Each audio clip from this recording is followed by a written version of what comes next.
Hey, Jolanda at DryerBuzz. You will not believe the frowns I got for Thanksgiving when I put out fresh cranberry sauce versus the annual canned variety. But I think I won them over because it started with a package of cranberries, just one, about a quarter cup to a half cup of orange juice. Followed that up with about 2 cups of sugar. Now with the sugar came also a dash of salt, and then I just covered that in water. Let me tell you, I was already amazed at this point. The pot behind there is my famous raspberry lemonade. That video is in the timeline.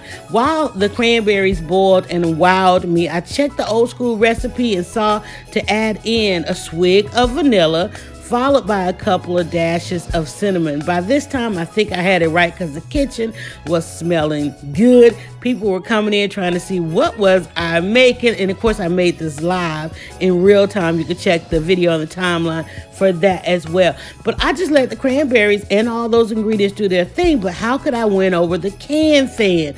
It hit me to grab the hand mixer and puree it. One of the reasons that us, the can fans, don't like the bougie cranberry sauce is because we don't like the cranberries in there. So this gave me a wonderful smooth texture. I then lastly added some butter for a sheen and shine. And I thought, now how am I going to serve this up? Or how am I going to save it for Thanksgiving? All right, so for the can fan, puree it, strain it, put it in a jar in the fridge. It will, or either leave it out because it will gel. It will gel, y'all. So I put it in my favorite jar and then I put it on the table. They still gave me grief about the fresh, but they loved it.